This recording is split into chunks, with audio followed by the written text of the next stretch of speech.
This is Engadget. Here's what's happening in the world of technology.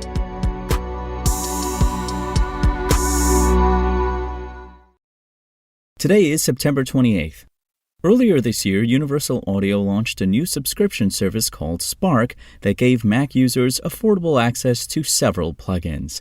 Now, the company has announced that Spark is finally available for Windows 10 and 11 PCs. Similar to the service for Mac, it doesn't require any Universal Audio hardware or even the company's Apollo or Volt audio interfaces to work.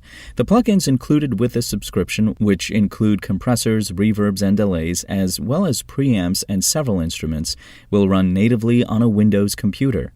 At the moment, Spark subscribers get access to 17 plugins from UA, Neve, Moog, API, Lexicon, and Teletronics, among others, and more is expected to be added over time.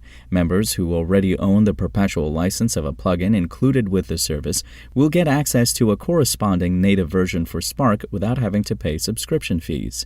To note, the plugins included with Spark cost hundreds of dollars each, while a subscription costs $20 a month or $150 a year.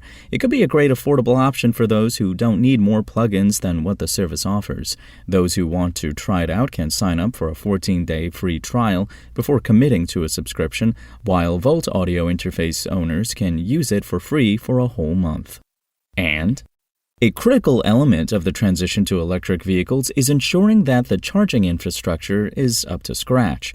The bipartisan infrastructure law earmarked $5 billion in funding over 5 years to help states install chargers along highways, and that process just took an important step forward. The Department of Transportation has approved EV charging plans for all 50 states, as well as Washington, D.C. and Puerto Rico. The proposals cover 75,000 miles of highways, as Reuters notes. As a result of the DOT rubber stamping the plans, the Biden administration has unlocked over $1.5 billion in funding for states' EV charger projects. The funds will cover up to 80% of EV charger installation costs, with states and private entities covering the remainder. Earlier this month, the DOT said it approved plans from 35 states, but approvals were required for all of them before it could start offering the funding. It's not clear how many chargers the funding will support, but Transportation Secretary Pete Buttigieg said earlier this year that states will need to meet certain standards. The states should be installing DC fast chargers, the DOT said, and stations will need at least 4 ports. EV chargers should also be available every 50 miles on interstate highways. They should be within a mile of highways, too. Private companies such as Tesla and GM are building out their own charging networks, but having public infrastructure at specific intervals on interstate highways is important too. For what it's worth, the rapid expansion of EV chargers with the help of public funding lies in sharp contrast with broadband deployment under the bipartisan infrastructure law.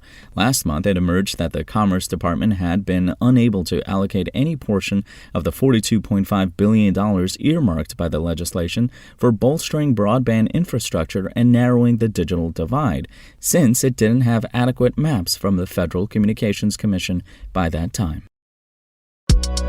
If you want to catch the latest tech news as it's happening, check out Engadget.com or tune in again every weekday.